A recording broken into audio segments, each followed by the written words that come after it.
On this episode of Athletic Training Chat, we have Tommy Pittman, who is an industrial athletic trainer slash injury prevention specialist, and that is what we talk about a lot on this episode, is just what exactly that means, how the nuances of it work with OSHA and everything around it. There's been a little chatter about injury prevention specialists and where that fits within the realm of the athletic trainer skill set, and Tommy does a really good job of kind of breaking down what that looks like and how different things happen around there. We do talk a little bit about this injury prevention specialist role, as there was some news coming out about major layoffs at one major tech firm that may have resulted in some athletic trainers losing roles in that injury prevention specialist. After we recorded, Tommy reached out, said that they had an opening that he had a lead on. So if you are impacted by that, he said, please reach out to him. He'd happy to connect with you and see what could happen there. Please look for his contact information on the episode website or in the show notes. LinkedIn seems to be the best place to get a hold of him. As always, we are powered by Mueller Sports Medicine. All kinds of good things coming out from them. Reinventing some ankle support. Checking out, things for next year, looking at the recovery tub to make sure you're ready for the heat as things get going, and also their new Revive system for pneumatic compression. Be sure to check that out. But without further ado, please enjoy this episode.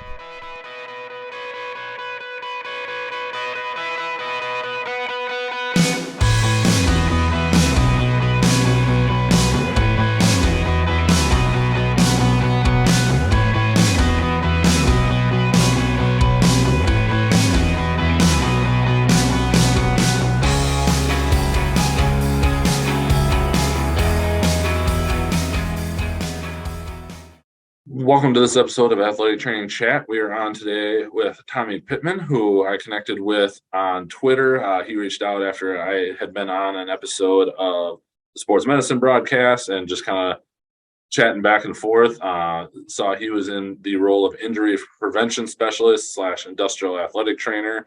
And I had seen some other stuff kind of popping around on Twitter at the time about that injury prevention specialist role, which we'll talk about and define. And is that truly being an athletic trainer? Where does that fall within scope of practice and how that all balances out? So I asked him if he'd have some interest in responding or just having a conversation about some of that to shed some light on it, really just to get a more inside track on what the difference is, if there's a difference specifically in the job that he has.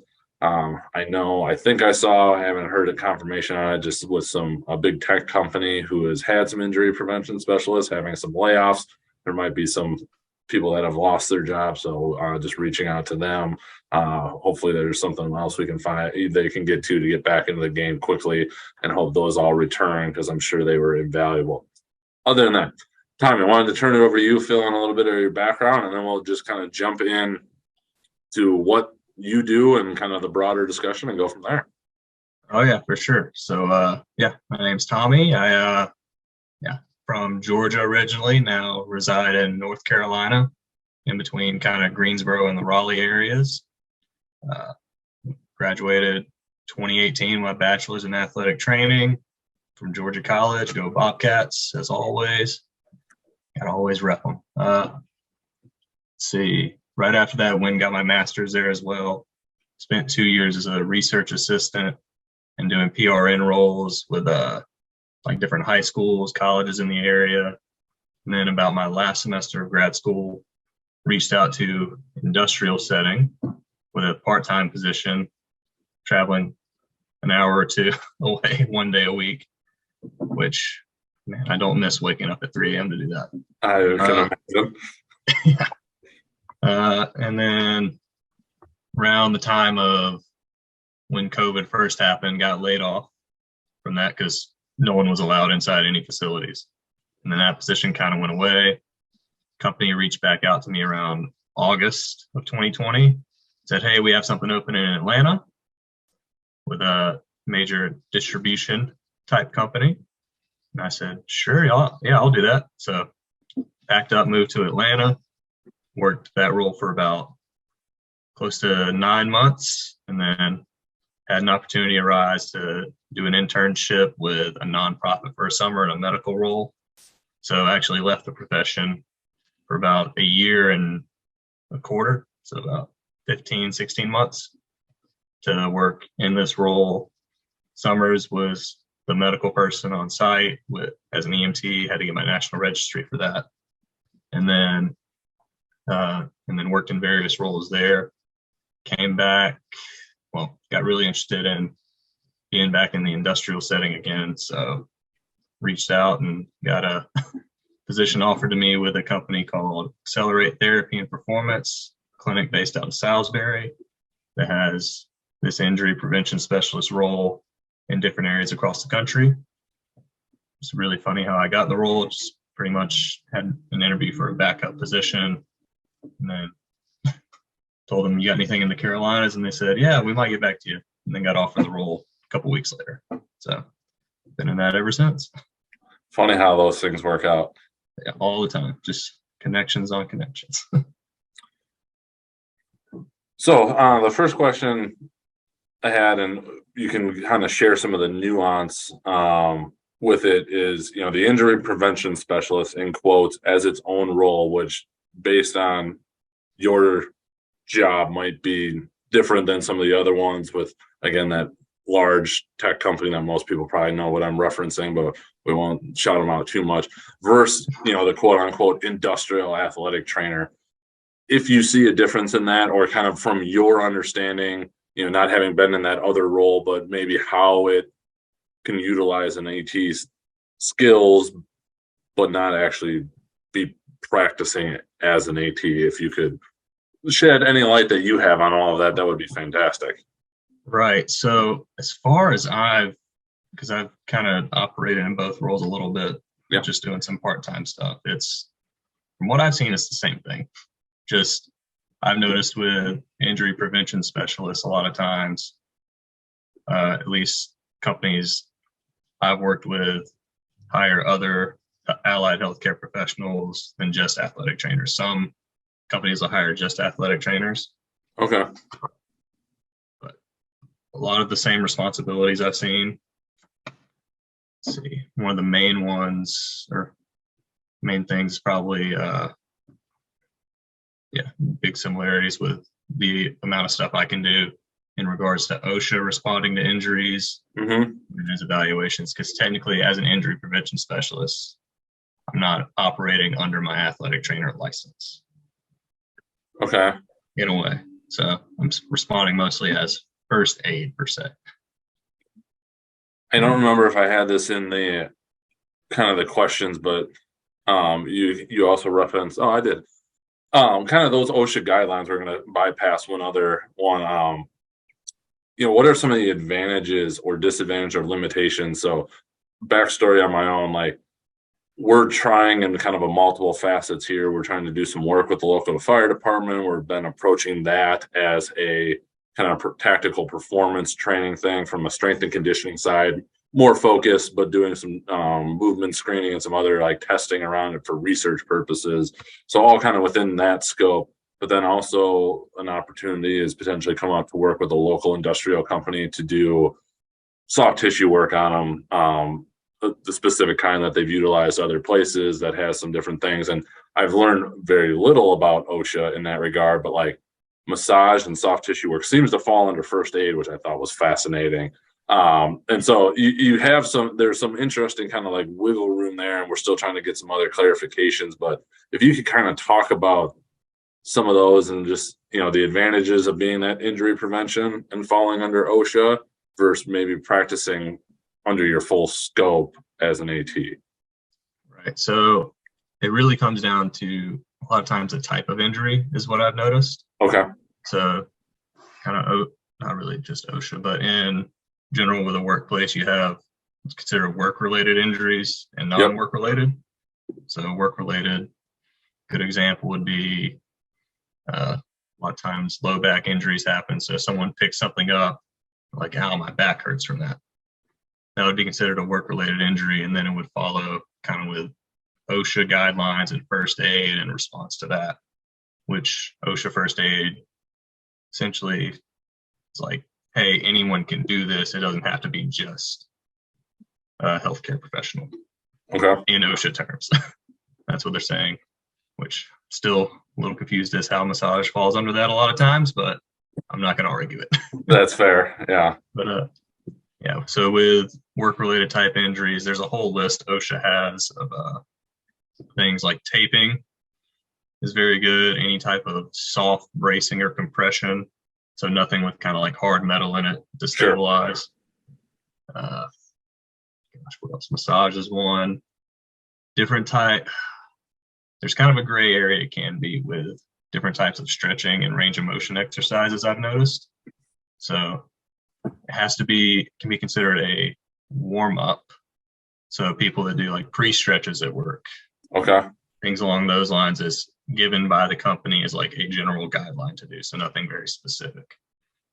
So, and has to be accessible by everyone. So in the facility I'm in with ATP, we have a big poster up with in different parts of the facility with exercises, stretches, range of motion, some different body weight strengthening. It's like, hey, you can do all of these, and it's like, and you could tell someone that when you're seeing them, like, hey, here's this entire guideline of stretches. I'm not going to tell them to do these certain ones for their back injury, but I would probably say maybe you would want to focus on these a little bit more. So it can't be prescriptive, if you will, right?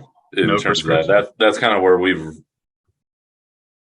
found that gray area too, as we've been just trying to iron out details so nobody overextends. Right. And then, of course, that even gets into more documentation purposes as well, especially with a work-related injury. Yep. There's certain words OSHA doesn't like to see. So one is mainly the word injury, and then pain's another good one. And anything that would kind of sound more, I guess, medical wise.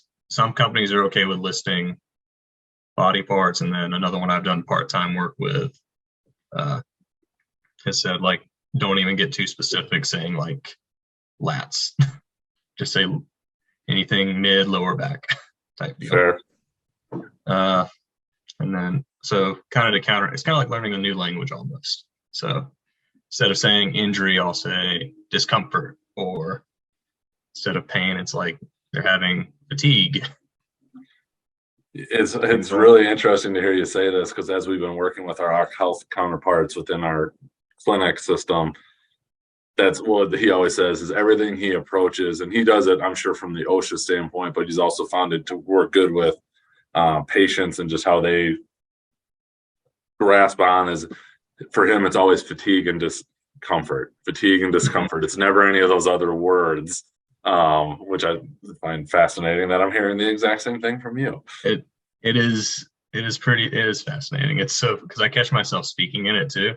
Sure. Half the time, and it's so crazy. Everything in the safety world is very laid out with a lot of stuff and trying to maneuver and figure things out. But even back to my original one, so that's kind of the work-related side. Yep. There's a limited scope of stuff you can do with that in regards to responding to an injury, I would say. Because the main goal is you want to try to prevent it from becoming an OSHA recordable to an extent. If someone's really hurting, like, hey, I fell, or even lifting that, and they're like, hey, I have numbness in my foot now, it's like, okay, maybe you have a disc herniation and you should get seen or something like that, which is totally fine. They'll probably come back with restrictions or something from the doctor saying they can't do this, which turns it into an OSHA recordable. But gotcha. Some battles you're just not going to win. Understood that. Yep. Yeah. I mean, it happens in every part of healthcare. And then going from that work-related side to non-work-related is really cool, because technically in the non-work-related role, I can work under my full scope of practice. Okay. Which is, say someone was playing basketball outside of work, sprains their ankle, comes in, it's like, hey, it happened doing this. Sure. And then you can differentiate right then, like, okay, this isn't a work-related type deal. So trying to work with them, get them back to normal, because technically by OSHA standards, if he says later on, like, hey, it got worse from working, then that could transfer to being work related, since work made Got it. this Yep, injury yep. that didn't occur there worse. So until then, I work under the full scope of practice. So giving different exercises, prescribing different exercises. Well, not prescribing, can't prescribe, but anything along those lines. There are a couple things based on companies I've worked with they don't like to see as much. One is cupping. Okay. And then if your state allows it, some companies don't want dry needling just based on the liability of that. Sure. I can understand that. Yeah. But with cupping, there's more of a liability with like possible bruising and things along those lines. Right. Yeah. Which will happen, and what does that actually mean, and how does the person respond, huh? Right. So, which is pretty funny. I heard that because I'm like, I don't usually use those anyway. Right. So it doesn't really pertain to me as much, but I get what you're saying. And then, but yeah, so that's pretty much the non-work related role. But I think part of what I love more about the industrial setting more is the proactive approaches to things, especially in regards to, well, first off, being on site, getting to actually be with and communicate with the employees regularly. A lot of times it's people will say stuff to me, like complain about things. It's like, I can't help with that, but maybe I can find someone who can. A lot of times it's venting. Sure. People are working. Sometimes they get overworked. Sometimes something happens at work.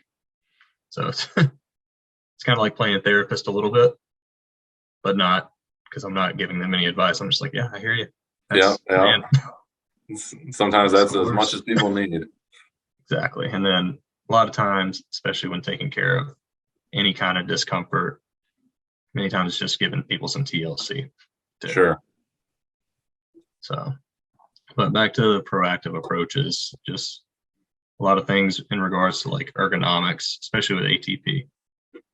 So a lot of the way I've heard ergonomics described as like workplace biomechanics. And I was like, that's such a great way to say that. I'm going to start using that from now on. And yeah, seeing how different areas of work could cause someone to have discomfort. Like a lot of people have wrist injuries in manufacturing because the certain drill they're using, it's like a trigger drill. So they're having to drill down like this with their wrist. Sure. In this certain position for 8 to 10 hours a day, doing a couple hundred times with that repetitive motion to it. And then it's like, well, what if we talk with the company and get them an inline drill so they're just here in a neutral position the whole time? So getting success with things such as that. That I talked about kind of pre-shift warm-ups a little bit, but yeah, implementing those so people have kind of a dynamic warm-up, preventative stretching, things along those lines to try to keep workplace injuries from happening in the first place, which, yeah, it's pretty cool stuff. Not everyone follows them, of course, but is that not true for everything? Oh yeah. Kind of just to circle back to, the title and the job of injury prevention specialist versus industrial athletic trainer. Does that really kind of come down to almost like company preference? Because I could see like a company saying, we want to hire this injury prevention specialist, i.e. you're going to work under the guidelines of OSHA to make this fully, work related type stuff you see, where they may not want your role, in that job to, see the outside of work injuries, which you may want to, but just based on demand or, what the company's looking to kind of control or contribute. Is that really what it seems like to come down for somebody, somebody creating the specific title of you're only the injury prevention specialist versus you're the injury prevention specialist, but you also can do, these other athletic training things versus just straight industrial athletic trainer that may also serve as an injury prevention specialist? Sorry if that doesn't make complete sense. You might have to repeat it a little bit. So basically, so like from what I understood from you, is in your role, you're allowed to basically, whenever it's an OSHA related thing, work based, as you said, you kind of do this injury prevention specialist role. Yes?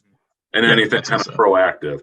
But it sounds like within your job, you're allowed to see people and treat people if an injury occurred outside, Oh yeah. but that allows you your full scope. In theory, couldn't your employer be like, you're not going to see people that sprain their ankle playing basketball? It's just going to be on anything here. And is that really kind of the key difference potentially?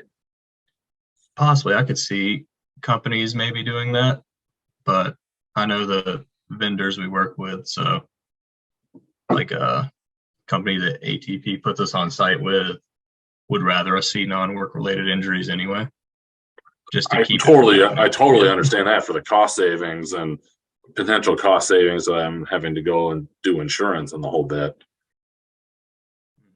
But as far as the ones I've worked with, no company's ever said like, no, don't see any non-work related injuries. Okay. So. Yeah, I was just trying to get a better feel as again, I've never worked in an injury prevention specialist role. And again, they were kind of a thing that was coming up with that tech company, but it was all from what my understanding it was just that was the job title. And I didn't know, obviously you haven't worked that either. From what you said, did they have that same ability potentially, or were they just wholly focused on that kind of under that OSHA guidelines, which then limited their scope of what they could do? Gotcha. I see what you're saying. So, all right. So yeah, that was kind of one of the questions, as we see this job title growing, I think that was one of the arguments that I happen to see on social media is, if it was truly just that, like you have to work within the OSHA guidelines, could that be a limiting factor for athletic trainers in terms of your scope of practice, which I could argue, depending on your setting can really, it's setting specific. I work in a sports med clinic. I don't get to do a lot of hands-on rehab. That's just not part of the job description. I could do it potentially, but it just doesn't work within the framework. But what are your thoughts on that? If somebody went more down that specific route, if that was limiting, or do you think, with the skill set that athletic trainers have, that you're really set up to maximize that role, with the prevention and all some of the other things you talked about? Yeah, I could honestly see it both ways. How Sure. people would say like, I can't do my full rehab scope and all of that. And of course, in other settings, like as a physician extender, you don't really get that opportunity as much as well. Let me think what else. But this is just my personal belief. I've had times like this where you can kind of flex a creative muscle a little bit more. Sure. If you have some limits based on you like that, to where you're able to maximize the total part of the position and kind of, I want to say search for loopholes. That sounds kind of illegal or legal jargonish, but Yeah, I gotcha. Operate on the edges of those gray areas, right? Yeah, operate on the edge of those gray areas and kind of search for solutions to make that position, I won't say more comfortable, but more like encompassing all parts of what we learned as athletic trainers. Sure. Kind of just to your role, with a lot of people looking at different things in terms of, quality of life and, not just specifically compensation and hours and whatnot, but what has been one of the biggest maybe surprises or, advantages that you've seen working as an industrial athletic trainer / what's been the most fulfilling? You mentioned that you had done a lot of different things in your grad work, just all over the place, high schools, small colleges, but then kind of spent a lot of time now, most of your career in this type of role. So what have you seen there? Selfishly, probably the work-life balance. That's one fair. of the biggest things. And salary-wise, I'd say it's pretty decent. It's not lucrative like it would be in kind of the top 10%, but I'd say it's more appropriate than some of the jobs I've seen posted. That's also fair. In a couple of years. What else? Gosh, I just completely lost my train of thought for a second. We can circle back and maybe it comes to you as we're going through. Did you have any like challenges personally in terms of like adapting your education and your skill set that, we're classically trained, in with the university setting that you work with the sports teams and, athletics is kind of our wheelhouse and that's where the profession started. Did you have any difficulties or, anything that you could provide insight in kind of shifting that mindset and applying that knowledge to this industrial setting? Definitely some challenges. It started out I did a internship for a summer with University of Arizona and in an athletic trainer role. It was just like in 2017 as a student intern. Yep. And kind of being able to see all those aspects of it and being able to take someone all the way through kind of the rehab of it and how I was able to write out programs. It pretty much just given a lot of freedom. And then circling back to starting that injury prevention specialist role, or as one company called it work strategies, which was never really understood that, but that's a whole different conversation. And it I felt at that time it limited my scope a good bit as to what I could do, and kind of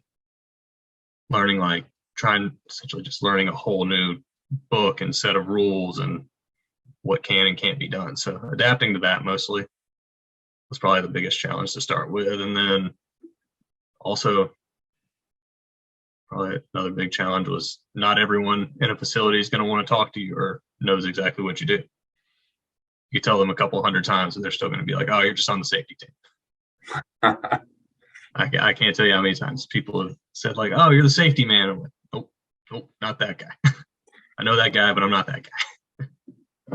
That was actually gonna be one of my next questions. Again, we're doing something different with this fire department, but you get some people that are like, yep, let's do this. This is great. And then you got a lot of others that, they're wholly skeptics of, anything that's new and different, especially because they are required an hour of fitness as part of their workday. That's ultimately what we were trying to come in and kind of impact. Have you found anything that's been useful? I know you just mentioned, I tell them a couple hundred times of what I do and they still don't quite get it. But have you found anything that's broken through to some that you're finally there's like, I get it. Like you're actually really here to, help me and lend an ear and, provide some guidance. Anything that's worked well that you've come across? Definitely kind of keeping at it and going out and seeing the employees regularly. I couldn't agree more. Yep. Getting those contacts, building up a rapport, just like we would with athletes if we got into a new school or something along those lines. And building up that rapport, but also showing what you can do. Someone gets hurt and they're like, oh, I'm feeling better later on. Word of mouth's a great advertisement. Pretty Absolutely. Yep. People will start saying stuff and it's like, oh, I'm gonna go see Joel. I'm gonna go see Tommy if my leg starts hurting. Doesn't matter if I hurt it at home or not. I'm still gonna go see them when I get in tomorrow at work. Because I'd say that's kind of the beauty of it, that people also enjoy, especially employees, because if they get hurt, it's not, oh, I got to go pay to see my doctor and pay a copay and run it through my insurance and all this. It's like I got something free on site that the company I work for pays for. Yeah, I got to imagine that's a cost savings on both ends, and that can be the satisfaction bit. I've learned from the firefighters a little bit; they just tend to not go seek it out. Period. Yep. In most cases, which I got to imagine you've run into as well. So then it's until it's getting too late where you could go, and even with a couple of them, just seen a few, and you do some relatively simple things, and you just saved them $120 at the local cash-based PT or the chiropractor or whoever it may be, and that money talks, as it does with everybody. Exactly. People will respond well to having a couple more bucks in their pocket. Right. Yeah. Which that's awesome, but it's also great to get kind of that, because you get that trust built up even more. Yep. After something like that. So Yeah. Oh, go ahead. Answer your question. Actions, and keep seeking out people, even the ones that are mistrusting. Yeah, absolutely. Yeah. Keep trying to find somebody else that can be your bridge to that person. Oh, yeah. And then if you can find that one that's willing to kick over, that tends to bring the rest with them. Like you said, word of mouth being such a powerful thing. Absolutely. Anything that we didn't cover that you want to talk about? I'm just trying to go kind of through our list. I think we kind of hit on all the big topics, but anything else kind of in this industrial setting that you would like to highlight or share? Any misconceptions that you've seen people. We kind of talked about that a little bit, trying to really define that injury prevention specialist role / athletic trainer. But anything else?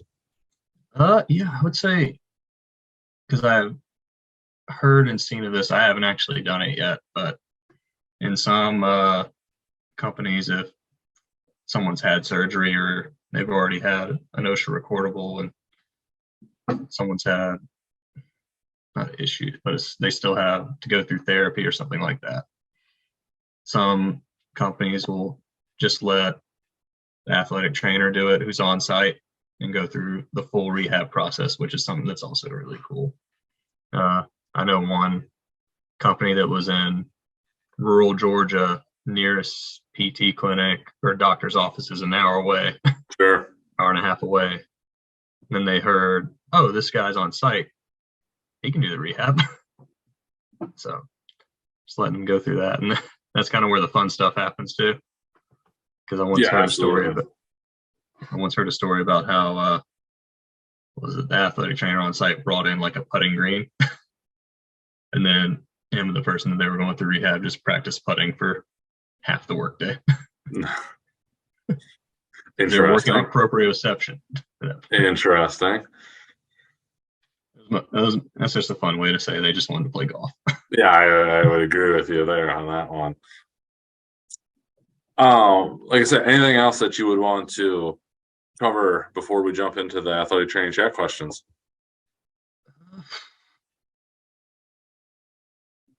I know future-wise in some facilities, there'll be kind of like a gym on site, so people have that opportunity to take care of themselves. And personally, I see that as a good ground as injury prevention specialist or industrial athletic trainer, being able to kind of rein that in and kind of create programs along those lines. I have to see how that would work with OSHA, but I feel like it's more preventative than anything, and more proactive approaches. You want to talk about gray area? That's kind of what we were taking a look at, with some of those things of like, hey, if we did some soft tissue work and said, hey, these would be kind of great exercises to help, prevent, type of things. But here's some general ones, like you said, to, on this specific body part, I could see is that more of a work hardening type approach, prevention, than it is necessarily prescriptive rehab. Right. From what you said and my little understanding of OSHA, as long as they're not injured, that's pretty much fair game, because it's not going to be a reportable. Right. That's the way I've understood it too. And I'd kind of like to see that adapt into a role where it's like, because a lot of athletic trainers have their CSCS or CPT certification. So being able to kind of transition that into being preventative, but also people have like, I want to be able to get stronger so I can hold my grandkid right longer, or hey, I got a basketball tournament or I'm running a marathon coming up, which I think that's a very big area that could be expanded upon more. And then I will say one other thing that kind of just popped in my head thinking of that was doing more kind of public health promotion type things as well within the company. So having health fairs or different types of health challenges. A company called More Wellness Systems is big on that from what I've heard. They'll some of their athletic trainers will do different types of health challenges, whether it's a sit and reach, and kind of do that through a 6 to 8 week process, and having that proactive approach of like, hey, yeah, these stretches will help get your hamstring flexibility, and then whoever has like the biggest improvement, oh, you get this prize. Sure. Yeah. Be curious. Maybe that'll be our follow up that we were talking about before offline. Absolutely. If some of that gets going and how all that plays together, that could be really interesting. Jumping into the athletic training chat questions, where do you see the profession of athletic training going in the next 5 to 10 years? Well, let's see. I hope it continues, or it keeps growing more, especially with different types of positions coming out like these, for one. And of course, with the quote unquote traditional settings, they're all kind of the same thing. I don't really care to use that one as much, but I digress. But yeah, just kind of having these more avenues to move towards, and not just being kind of secular in one area, like, oh, you're on the sidelines of a sports team. No, there's more to it than that. For sure. Absolutely. Yeah, I think we could use a really healthy reboot of our marketing campaign, and get away from focusing on pictures of taping ankles and putting ice and holding water, all of which have their place. A whole other argument, but like all these other things, the rightful so the buzz around the emergency situation that happened in the NFL, and that's not what anybody ever wants to have to do, but that's the quiet side of what everybody does prepare for. So Absolutely. Yeah. Rather need it, or rather have it than not need it, than need it and not have it. Exactly. If you could go back when you were a younger athletic trainer, and if you could kind of set exactly when that would be, what advice would you give yourself?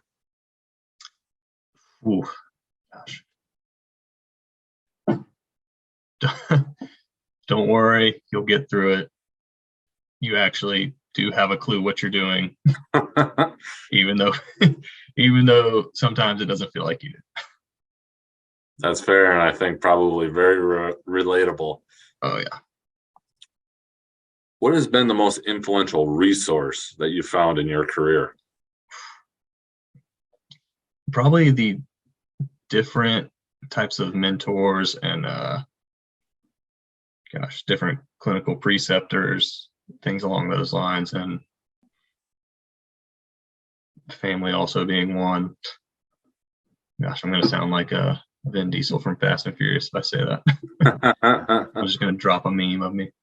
But yeah, I would say those for sure, because back when I was with Arizona, gosh, I need to find my notebook, but I had written down some things that the guys there had told me directly. One that kind of that I look back may have pushed me a little bit more towards industrial after learning about the role, but it was gonna name drop a little bit. It's Lanny Bradford. I think he works at NAU now as their head athletic trainer. But he told me one time, I want you to be good at athletic training, but I also want you to be good at other parts of life too. So making me realize, like, hey, this doesn't need to be all your life is about. There's other parts to it. And I kind of took that to heart and was like, okay, yeah, I'll run with that.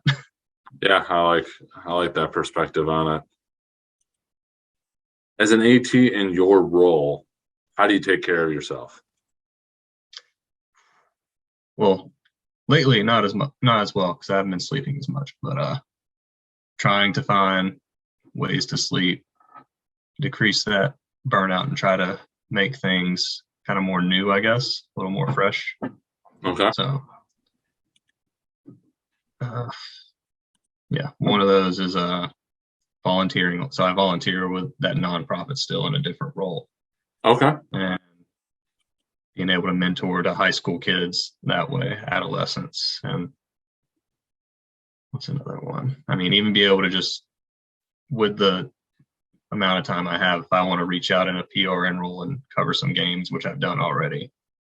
Like there's time to do that, and I don't feel as much, I don't want to say pressure, because still there and still in case an emergency situation happens. But yeah, I'd say kind of trying to keep things fresh. Sounds good. If you could change or eliminate one thing, could be modality, common practice, mindset, or anything of your choosing in the athletic training profession, what would it be? Gosh, I hope people don't get offended with this. It's always a good way to start an answer. Yeah, there's I know in times I've seen some big egos from different students, so kind of taking that and being like, hey, you're not as big as you think you are in the head. Some people get really big on that. Like, be confident, but also don't be cocky about it, I guess. Totally agree. Like, great. Yeah. One's like, yeah, all right, you did better than me on this test. Great. We're still both going to be BOC certified, the NFL, or certified by the BOC. There are a lot of really smart people out there that have a vast array of skill sets that I think if you drop them into almost any setting, they'd be able to excel just as good as anybody else in that setting. You just never know who those are. And so just, to your point, just never think you're probably the only one that could figure this out and get it done. It's not to try and make yourself indispensable, but there's also a lot of really, really good people out there. Yeah. Final question. What does being an athletic trainer mean to you? Means being someone that's there behind the scenes that a lot of times is considered a thankless job. That you're there because you want to be there, not because it looks incredibly like going to get you above the stars. I like it.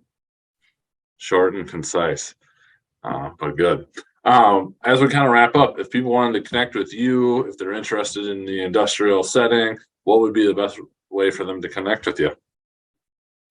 Definitely on LinkedIn. I think I use that more than any social media, which is weird. Okay. I wouldn't have said that 10 years ago. Fair enough. Yeah, right. I mean, if people did want to connect on Twitter, I believe my handle's @32Pittman. And I want to say that's the same for Instagram too. If people have an interest in following me there. You're not going to get much athletic training wise out of either ones, but you might see a dumb photo of me. Fair. All right. Well, we will link all of that up on the episode page, but wanted to thank you for taking the time, kind of shedding a little bit more light on, the industrial setting and the injury prevention specialists that we're seeing kind of pop through and become a little bit more prevalent. Hopefully we'll continue to see more opportunities there, but thanks for reaching out and thanks for connecting. Thanks for having me. Thank you for listening to this episode of Athletic Training Chat with Tommy Pittman, injury prevention specialist, industrial athletic trainer. Tommy has been in that industrial setting and knows it very well, as you can tell from this episode. If you have any interest, again, in getting into the industrial setting, if you unfortunately may have lost your position as an injury prevention specialist, please reach out to Tommy. He's got a potential lead. Definitely help out. As always, we are powered by New Sports Medicine. I want to thank them for their partnership in our Throw Out Lifeline program. Just by listening to this episode, you're supporting that through having to listen to one of our ads about starting your own podcast, which is still not a bad idea. But if you'd like to contribute more to that, help out an athletic trainer that just doesn't have the resources to make things happen, please check out clinicallypress.org and on the donate button, it'll take you to a secure site, give you a tax write-off loan. So always a good thing there. Thank you again for listening. We hope you enjoyed this episode. If you'd like to be on, share your story, reach out to us at